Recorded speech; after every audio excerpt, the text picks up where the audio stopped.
Salve, navegantes! Sejam todos muito bem-vindos à Taberna do Capitão para mais uma segunda mitológica. Arroi!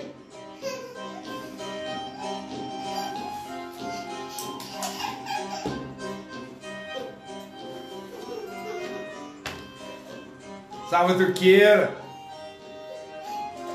Bom, como de costume, eu vou recebendo todos os marujos que vão chegando para a nossa conversa na taberna. Então, se você quiser já ir direto para o assunto, adiante aí uns 2 minutinhos, que a gente vai começar a conversar sobre isso. Por enquanto, vou recebendo meus marujos que vão chegando para a nossa conversa. Salve Marinão, salve Marcinha, salve Turquinho, é nóis. Rataria sempre presente no navio. Ó, Marina falando que tá junto ali, ó, Marcos, Vinícius e Anexo. Saravá, tamo junto. Aqui tá a crio de sempre também. O clã. Dianinha, você vai machucar com esse ventilador. Já viu, né? Tem que ficar atento com a cria também.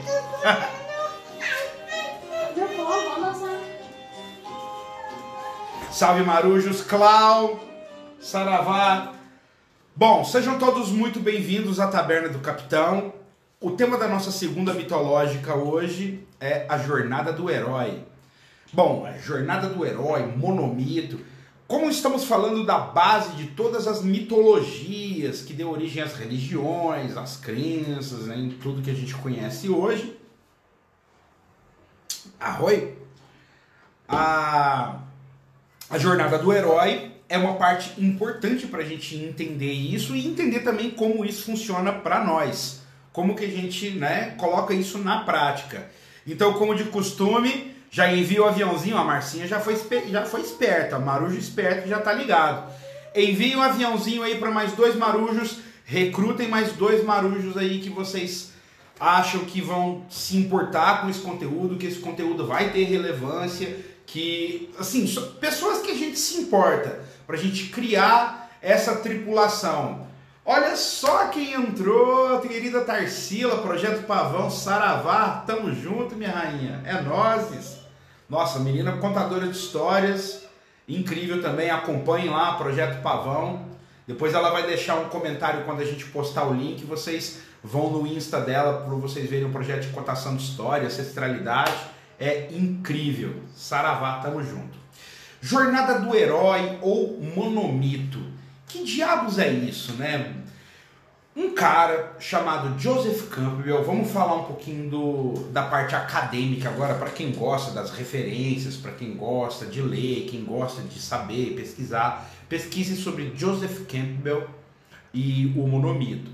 Esse cara, ele identificou, ele estudando várias mitologias de várias culturas diferentes, ele não estudou apenas uma coisa, ele foi no mundo inteiro e foi buscando dentro das histórias, dentro das religiões, dentro de tudo que ele conhecia ali e tal, que era conhecido até então, e ele começou a entender que ele percebeu que dentro dessas histórias, dentro dessas narrativas, algumas coisas meio que se repetiam ou coincidiam, algumas coisas eram ali um pouco distorcidas, ora acontecia antes, ora depois, mas assim, obedecia um esquema muito parecido. E ele chamou esse esquema de monomito. Ele até escreveu um livro chamado O Herói das Mil Faces, O Herói de Mil Faces. Pesquisem, vale a pena. E é legal, é muito legal mesmo.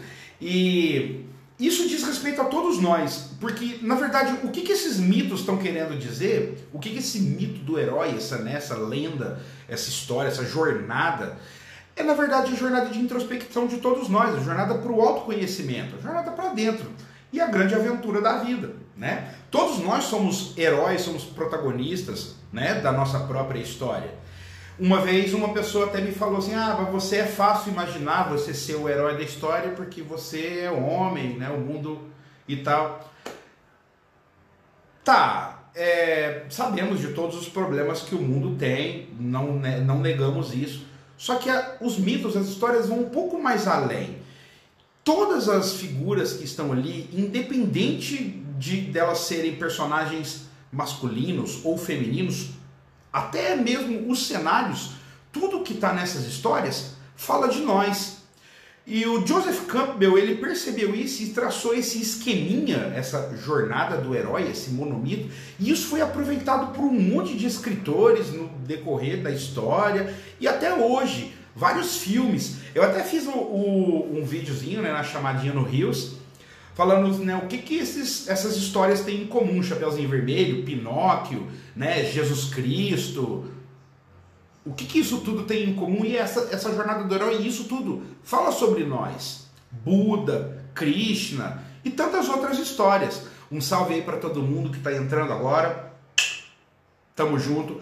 Marujos que estão chegando agora, mandem um aviãozinho, recrutem mais 2 marujos para nossa tripulação e vamos seguir viagem. Arroi! É nós.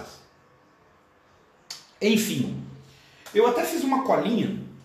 Uma professora, Lolo, beijo, uma professora da graduação minha falou assim, ó, não confia na sua memória. Eu já contei essa história. E eu passei a anotar as coisas mesmo, porque a gente vai ficando com a cabeça meio cheia de distrações, acaba confundindo as informações. E eu tracei aqui, ó, um esqueminha sobre essa jornada do herói do Joseph Campbell e como esses elementos eles se repetem. E para a gente ilustrar, eu vou usar algumas imagens de filmes. Se vocês quiserem comentar, eu consigo ler alguma coisa. Eu posso, de repente, passar algum, porque às vezes passa rápido. Mas insistam, comentem aí que a gente vai respondendo e vai dialogando e vai conversando. E se tiver alguma dúvida, perguntem também. Explicar para nós a imagem dessa... Aqui tem um monte de símbolos, né? Eu achei essa blusa aqui, depois eu falo dessa simbologia. Mas vamos lá. A jornada do herói, ela começa você dividir basicamente em 2 mundos. É o mundo comum e o mundo fantástico, o mundo extraordinário, que é o mundo da aventura, né? O mundo onde vai se passar todos os acontecimentos e tal. E a gente pode definir esse mundo comum como uma situação, por exemplo, aquela que todo enlaureada zona de conforto. Mas falar de zona de conforto no meio de uma pandemia é até covardia, né? Ninguém está confortável, confinado, e a gente está buscando várias situações para poder não endoidecer, como dizia Paulo Bruschi. Mas enfim, existe um mundo comum, que é um mundo onde né, aquela rotina que o personagem, o herói, você, eu, né, o personagem central da história, ele vive. O Frodo, o Luke Skywalker, né, vive ali no mundo comum, num mundo ordinário, onde as coisas acontecem mais ou menos tudo igual, e aí de repente acontece o chamado. Esse chamado pode ser um acontecimento, né, de repente um acontecimento que o força a partir para essa aventura, ou pode ser mesmo um chamado mesmo, igual ao Gandalf vai atrás do Frodo, fala, ó, eu tenho uma aventura para você, e até antes ele vai também atrás do Bilbo, né, bolseiro, para quem gosta de Senhor dos Anéis. E então assim, acontecem algumas coisas que tiram aquele personagem que tira, né, da sua rotina, do seu mundo ordinário. E logo após esse chamado, há uma recusa. O terceiro passo dessa jornada é uma recusa. Essa jornada ela tem mais ou menos entre 12 a 17 passos, mais ou menos, que os roteiristas costumam seguir. Alguns distorcem um pouco, então uns acontecem um pouco antes, outros um pouco depois, mas mais ou menos aqui eles se repetem e vocês vão entender. Eu vou falar rapidamente aqui mais ou menos deles, depois a gente vai começar a exemplificar melhor e a gente vai contar umas historinhas e a gente vai chegar numa compreensão legal. Depois dessa recusa, esse herói conhece um mentor, né? Um mestre Yoda, né, o próprio Gandalf, ou essa figura que funciona, né, ou às vezes amigos e coisas assim, né, que eles vai reconhecendo aliados ali, que vai recrutando, e aí o grupo é sempre ali etnicamente muito diferente, muito misto. E se você reparar para pensar, vamos analisar, né, pleonasticamente falando, se você olha e analisa Tudo isso são características de você. Os 7 anões, vamos lá pegar o exemplo dos 7 anões.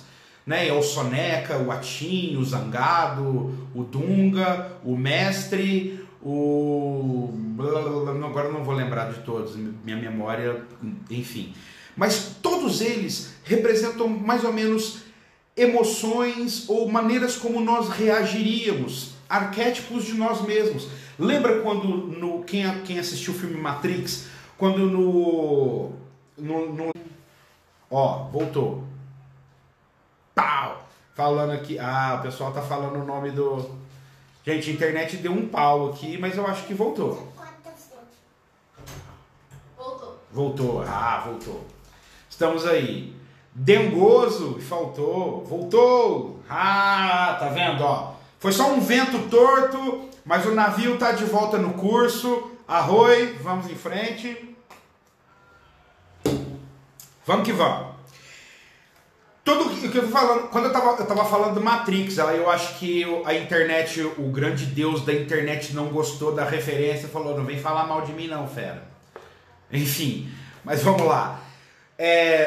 Eu não lembro de qual dos 3 Matrix que o Neo encontra o arquiteto, que é o programa que tipo meio que representava a idealização da Matrix, e tinha várias telinhas atrás dele, e cada telinha mostrava uma possibilidade de reação, né, do que poderia acontecer. Então é mais ou menos isso. E tem, assim, isso eu estou dando vários exemplos de várias coisas, assim.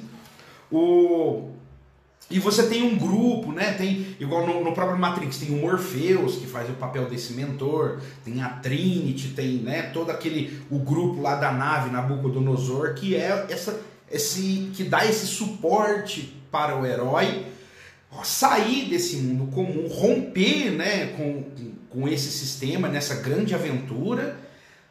Depois acontecem várias coisas. Ele tem, né, essa travessia, de repente ele ganha uma arma mágica, um poder, alguma coisa acontece, né, uma Excalibur, né, tem muitas coisas ou uma sabedoria, um conhecimento, coisas que vão facilitar para esse herói, né, atravessar esse limiar. Tem essa travessia desse limiar, né, e aí quando ele atravessa esse portal, essa grande fronteira, né, ele começa a enfrentar provas que vão questionar esse herói se ele é digno daquela aventura.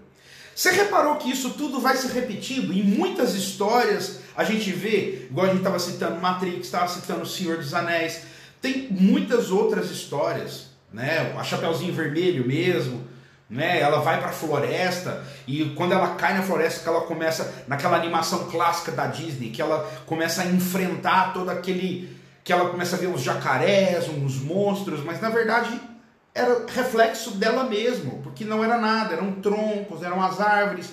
E quando ela parou de fugir, e fugir de si mesmo, quando você para de fugir de si mesmo, tentar romper consigo mesmo, você começa a observar o mundo. Aí ela viu os passarinhos, ela viu a floresta, ela viu... Aí que ela encontrou a casa e os 7 anões, que eram o quê? Esses arquétipos internos de si própria.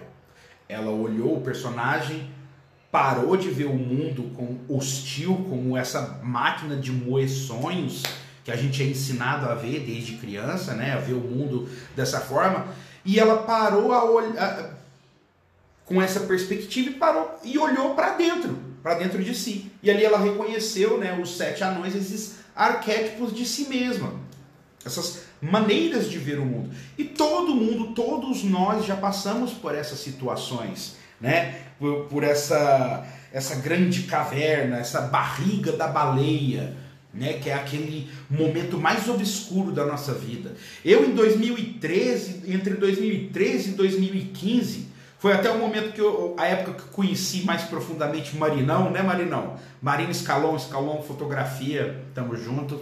Depois ela sempre comenta aí, gente, procure depois no Instagram, que os trabalhos dela são incríveis. Tem fotos de arquitetura também, aquele Jabazildo, bacana, tamo junto. Então, Entre 2013 e 2015 eu entrei num quadro de depressão muito profunda. E é um engano quando a gente trata depressão, quando muita gente fala, isso é falta de espiritualidade. Não é não. Eu cresci dentro de um terreiro de Umbanda, sou envolvido desde criança e isso não me impediu de ter que enfrentar as minhas sombras, de ter que encontrar, né, com várias situações que eu mesmo escolhi. A gente pode dizer a grosso modo. Só que é cruel a gente falar isso com as pessoas sem saber por onde elas pisam, quais espinhos, né, estavam nos caminhos por onde ela pisou. Então, nesse momento a gente conta com esses aliados, a gente encontra esses aliados. Eu estava nessa barriga da baleia, foi quando eu cheguei no fundo do poço e ali eu descobri que ainda tinha um porão, que eu podia chegar mais fundo ainda, assim, e eu fui lá para ver, maluco, nu. Enfim, e quando eu não era nem boa companhia, nem para mim mesmo, eu tive a ajuda desses aliados, desses mestres, desses grandes que eu respeito muito até hoje, tenho muito carinho, e o Marinão é um deles, tio Lucas, Eremita, o Quase Nada. Nossa, foi aí depois de algum tempo ainda, nossa, enfim, um monte de gente, eu não vou ficar citando nomes aqui. Então, nessa barriga da baleia, nesse momento obscuro, onde o herói, o protagonista, e todo mundo tem a sua barriga da baleia, todo mundo tem ali a sua caverna, o seu momento mais obscuro, você enfrenta e você é questionado de você com você mesmo. E aí? Você é quem você diz ser? Ou você é o que as pessoas dizem que você é? Ou você tenta ser o que as pessoas esperam que você seja, embora você nem deseje ser isso? E aí você vai ver do que você é feito, quem é você, quais são seus gostos, quais são suas necessidades, até onde você vai, não é? Esse é o caminho do autoconhecimento. E é complicado, porque assim, cada um tem o seu momento, cada um tem a sua necessidade. A depressão é uma doença que tem muitas causas, pode ser, ela pode vir de inúmeras formas, pode ser frustrações sucessivas, dificuldade de lidar com o presente, ou de repente ela pode vir mesmo na incapacidade de você encontrar um objetivo para sua própria vida. Porra, tenho tudo, o que eu faço? Tem muita coisa que acontece, então a gente tem que ter muito cuidado e lidar com isso como com carinho, porque é uma doença e as pessoas que precisam de ajuda, muitas vezes elas não admitem que precisam de ajuda. E eu tive bons amigos perto de mim que reconheceram e me ajudaram, e eu sou grato até eles por essa travessia. E aí que vem, né, esses aliados, inimigos, e você reconhece que esses inimigos, a maioria desses inimigos, são reflexos de você mesmo também. Vamos lá, a Tarsila está falando aqui, Jornada nos ensina muito sobre o livre-arbítrio. O herói sempre escolhe atravessar, mas na real ele já havia escolhido. Exato! A gente só precisa entender a escolha. A gente já fez a escolha. A gente precisa entender o porquê. Né? Apontar isso, livre-arbítrio, exatamente. Esse herói, né? Aqui onde o herói vira anti-herói, um herói controlado pela própria psique. Boa! Esses heróis, anti-heróis, são tudo faces e arquétipos de um mesmo diamante. Nós mesmos. Esses mitos dizem sobre isso, esses mitos nos ensinam sobre isso. E todas aquelas figuras, como eu falei no começo, né, da nossa taberna, que são faces de nós mesmos. E tem aquela grande provação, né, esse grande vilão, esse boss, que a gente passa por ele e tal. E sempre tem uma morte. Nossa! Aí todo mundo tem medo porque a nossa sociedade judaico-cristã ocidental vê a morte como um final, né? Fala, pô, morreu, acabou. Não, meu querido. Essa morte é uma morte simbólica. Pode ver que nos filmes sempre ela é representada como, assim, nessa travessia, a gente perde alguns personagens, né? Morre um amigo que se sacrifica para que o herói consiga atravessar, consiga matar o chefão, igual o Gandalf lá, né? Cai para enfrentar o Balrog, né? E fala, corram, né? Fujam, e cai no buraco. Tem nesse momento, essa morte simbólica significa também que nós devemos o quê? Matar alguns aspectos nossos eliminar alguns aspectos nossos, alguns erros, algumas escolhas, algumas coisas nossas que não vão nos levar a lugar nenhum. E quando eu falo matar, eliminar, não é tipo assim, é impossível você eliminar o que é parte de você. Não se junta o injuntável, não se separa o inseparável. Sabedoria africana. Beijo, vovô. O que nós falamos aqui é sobre ter controle de si mesmo, conhecimento sobre si mesmo e compreender quais aspectos nossos que precisam de maior atenção para que eles não interfiram em nossas escolhas e essas escolhas possam ocasionar situações que não nos sejam tão afortunadas ou favoráveis quanto poderiam ser. E repare que eu não digo escolhas erradas, porque não existem escolhas erradas, não existem situações erradas, não existem palavras certas ou palavras erradas, existem apenas palavras. E assim nós vivemos e assim segue a nossa jornada do herói. Depois dessa morte simbólica, né, dessa morte, há esse renascimento. Né? Nós já estamos caminhando já para o finalzinho da nossa grande história, né? Um renascimento. E esse herói, ele renasce diferente. Né? Sempre tem ali, em muitos filmes é representado por aquele beijo romântico, né? Que o herói dá e tal, e aí ressurge com aquela força que tira não sei da onde para vencer o vilão, né? Apanhou pra cacete, mas ele ainda tem força para dar um golpe e pá! Hollywood. Yeah! Mas, enfim, adoro. Não estamos criticando não, é legal mesmo, porque eu gosto, a gente gosta. Todo mundo gosta de uma boa história. Uma boa história é necessidade humana, né? A gente transmite os nossos conhecimentos assim. E assim é a origem dos nossos mitos, né? A origem das nossas lendas, a origem das nossas religiões, das nossas culturas, que é o assunto da nossa taberna. Mas vamos lá. Esse renascimento vem com uma recompensa, né? Que esse herói, ele traz alguma coisa diferente. Só que aí, depois que ele derrota esse vilão, tem essa recompensa, ele tem que voltar lá da onde ele veio. Aí é o retorno. E esse retorno nem sempre é um retorno feliz para o herói, né? No Senhor dos Anéis, quem viu o filme é bonitinho, né? O final, ele vai lá, pega o barquinho com os elfos, tudo, mas no livro o negócio é louco, lá no condado o negócio tá bizarro, eles têm que lutar de novo, e assim, esse retorno, o herói sempre volta diferente, ele sempre volta com algo que ele aprendeu com as próprias sombras.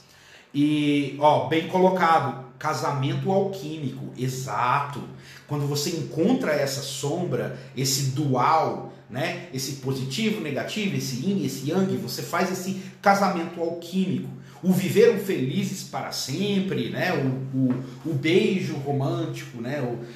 Representa isso, esse casamento alquímico, esse encontro de você com você mesmo. Quando você abraça a sua sombra, você entende as suas sombras, você entende os pontos de atenção que você deve lançar sobre você mesmo e a sua jornada, e você está completo para o retorno, para voltar para a sua vida, para fazer. Aí é o que você vai fazer com isso, né? Aí é que a gente vai ver o que você aprendeu, como você vai lidar com isso, como você vai passar isso para frente e se você vai ser o próximo mentor de um próximo herói que virá, como tantos vêm, porque nessa grande escada da vida nós somos degraus e somos continuidade. A gente não é um ponto de chegada, nós somos, né, apenas passagem. Enfim, vocês entenderam como é que funciona mais ou menos esses passinhos? Então vamos lá. O mundo comum, o nosso mundo ordinário, né, onde está tudo ali acontecendo, a nossa zona de conforto, né, vocês entenderam isso. E aí vai para o chamado, para esse mundo extraordinário. E todo mundo sente isso acontecer na sua vida. Todo mundo, em muitas ocasiões. E isso se repete, se repete, se repete. E é assim a viver. E como eu estava falando, a gente gosta de boas histórias. E esse roteirinho, ele se repete porque funciona. E acaba falando, mas clichê. Gente, clichês só se tornam clichês porque funcionam. A nossa mente, a nossa mente humana, observa o mundo e aprende com o mundo de uma maneira muito semelhante.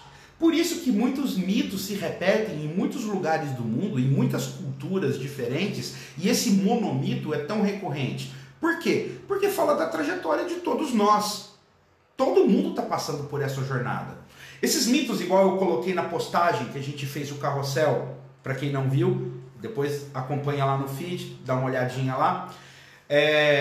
Na Grécia Antiga, eles...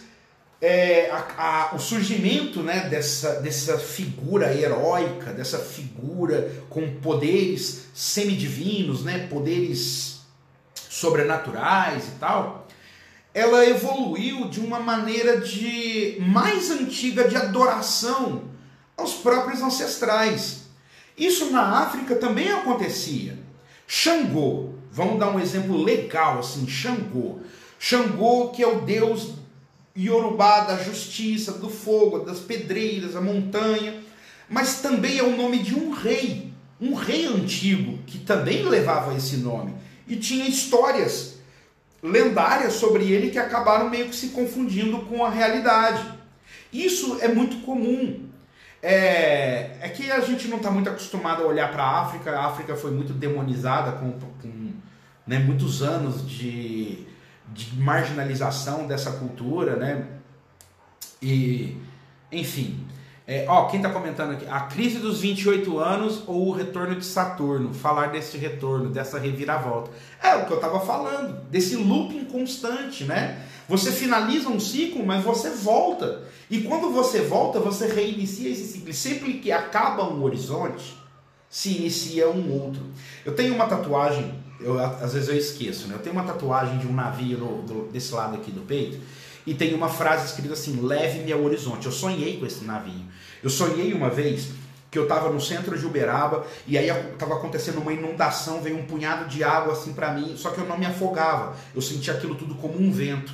E quando parou aquilo tudo, eu me agarrei num poste e falei assim: gente, eu vou morrer. E fiquei agarrado ali, morrendo de medo. E quando aquilo acabou, que eu vi a enxurrada, a coisa baixando assim, parou um livro aberto nos meus pés. Tinha umas moedinhas, umas outras coisas assim, mas eu vi umas moedinhas brilhando e um livro com a ilustração de uma caravela e escrito assim: leve-me ao horizonte.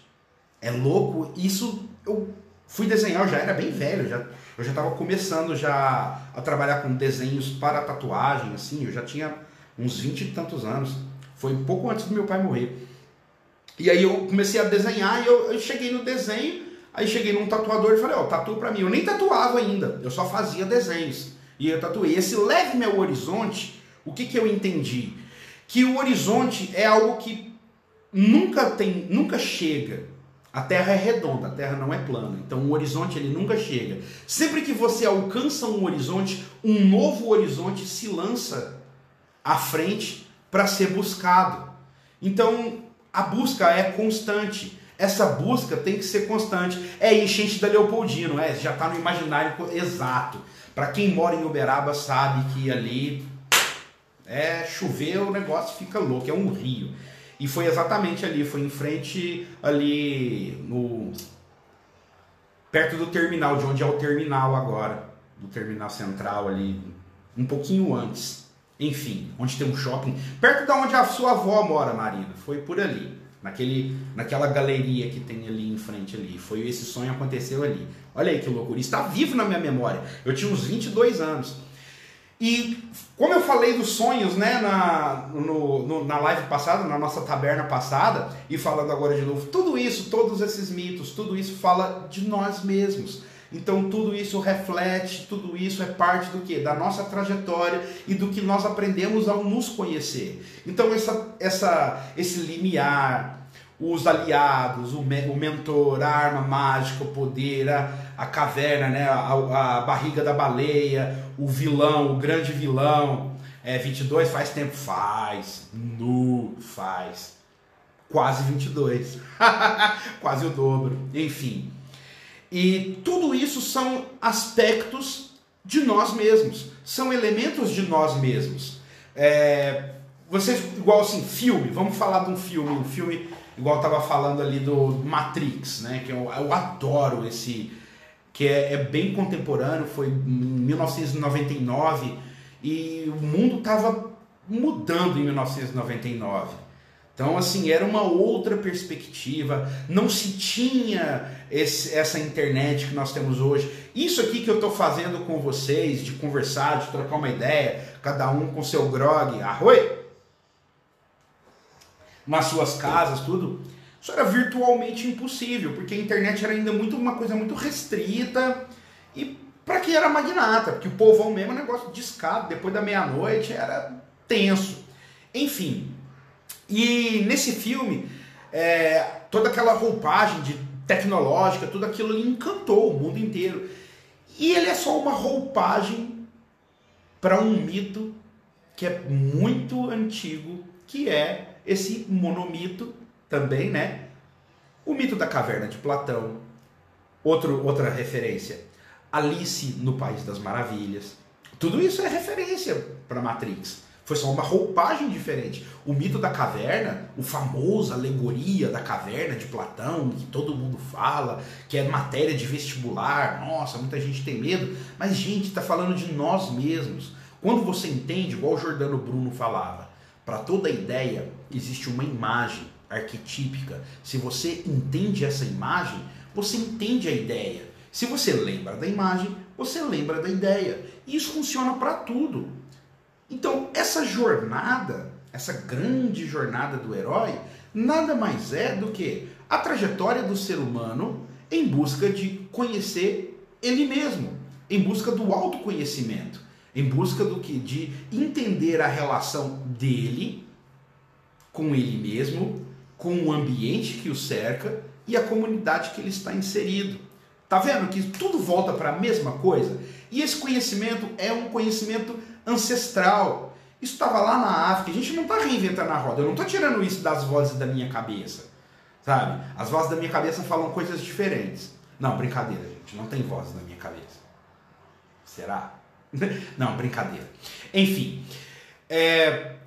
Isso tudo é um conhecimento muito antigo e ele vem sendo passado de geração para geração, bem distante de livros, na oralidade, na transmissão de quê? De histórias. Todo mundo gosta de uma boa história.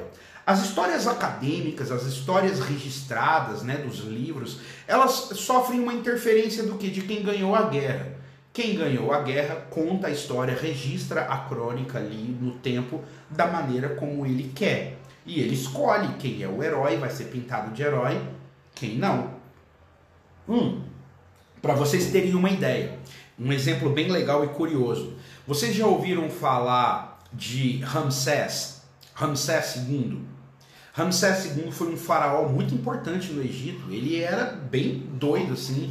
E ele deixou alguns registros, muitas construções e muitos hieroglifos. A palavra hieroglifo é uma palavra grega que significa escrito sagrado, porque os gregos se usava a língua grega para ilustrar coisas chiques.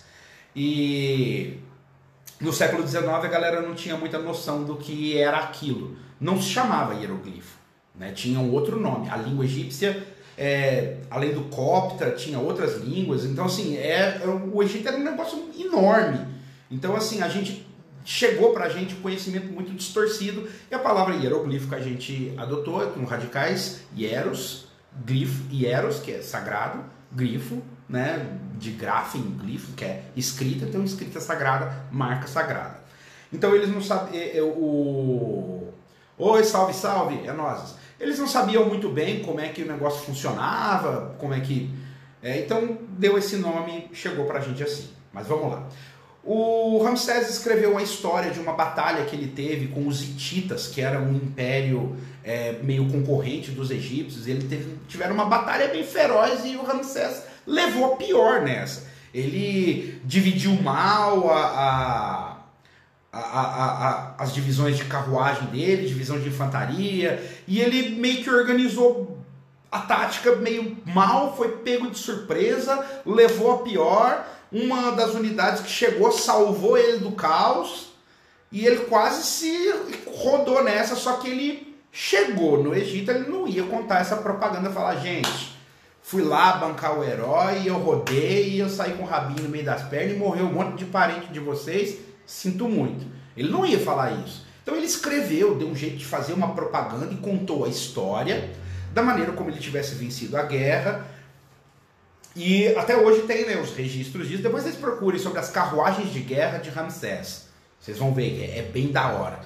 E como é que eu sei disso? Porque acharam muito tempo, e até por muito tempo se achou, porque depois que a gente aprendeu a ler, teve a Pedra de Roseta, e a gente aprendeu a ler os hieroglifos, e aí traduziu, e achou que realmente aquela era a versão original, que a história era essa. Só que, muito tempo depois, se achou registros históricos hititas, do outro lado. E o outro lado contou a história de uma maneira diferente. Vocês percebem?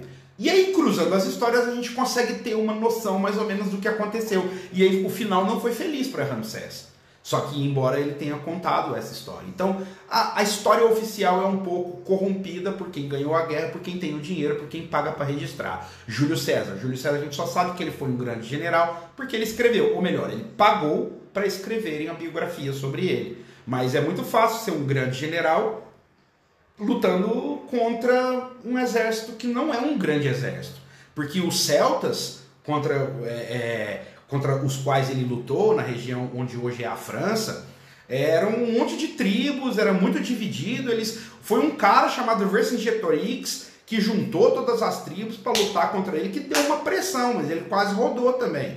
Só que aí ele escreveu a história como o grande general, chegou para nós como o grande general. Vocês entendem?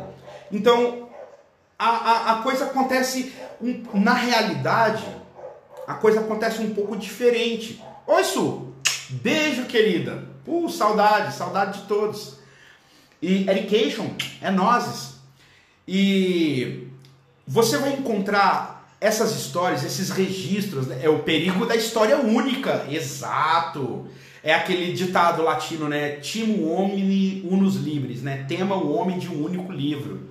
Né? Então, não use uma única referência. Inclusive, eu falando para vocês, não acreditem apenas em mim. Pesquisem, anotem, fiquem em dúvida, perguntem, questionem a realidade ao seu redor. No que isso tem a ver com a jornada do herói? Tudo, porque isso tem a ver com você, isso tem a ver com a sua busca de autoconhecimento. E questionar o mundo ao seu redor é o grande chamado da aventura de todo grande herói, que é você o protagonista da sua vida.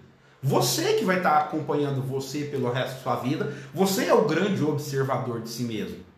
Augusto Boal já falou que o ser humano descobre o mundo quando ele percebe que ele é o observador de si mesmo. E o que a gente faz? A gente conta histórias. A gente observa, aprende, sintetiza e transmite esse conhecimento. Troca esse conhecimento. Conta histórias. E quem é que não gosta de uma boa história? Não é verdade? Todo mundo gosta de uma boa história. Olha só o tanto de filme, o tanto de novela, o tanto de livro, o tanto de crônica, o tanto de coisa que a gente tem, né? Série, né? Que a gente gosta de maratonar. Vocês sabiam que a história escrita, a história registrada mais antiga do mundo é chamada do mito de Gilgamesh, a epopeia de Gilgamesh? É uma história que foi escrita na Babilônia. Assim, foi encontrado registros disso numa antiga biblioteca de um rei chamado Assurbanipal, num lugar chamado Nínive, que onde hoje é o Iraque atual, nosso Iraque. E ali era parte de um grande império, um império que a gente chama de Suméria, né? Os sumérios, eles não tinham esse nome. Beleza, a nossa diretora Dana Colinha. E ali surgiu a maioria dos mitos, a maioria das coisas que a gente conhece. Que surgiu esse mito de Gilgamesh, surgiu o Teorema de Pitágoras, tem tabuletas de argila com cálculos matemáticos de trigonometria, mais ou menos aí uns 2000 anos antes do Pitágoras, para vocês verem. E até isso ser registrado, isso já era conhecimento, porque sem isso não se construiriam pirâmides, sem o domínio desses conhecimentos básicos de matemática, de física, tudo, você não chegaria. E nessa mesma época, enquanto na Europa os homens estavam ali vestindo couro, caçando antílope e com flecha de sílex, Na África a galera estava construindo pirâmides, né? Então, um pouco mais respeito com a Mama África. Mas enfim, estamos caminhando para os nossos minutos finais. Como eu disse, a jornada do herói é a jornada de todos nós, é a jornada do autoconhecimento. Eu quero que vocês aqui... eu tive uma ideia. Vamos criar um grupo, uma tripulação. Aí eu quero que vocês decidam se o que vai ser melhor para vocês, assim, o WhatsApp ou o Telegram.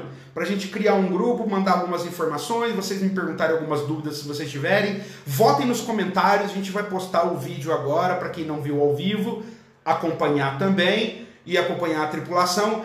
Mande um aviãozinho para 2 marujos que você conhece, que considera muito.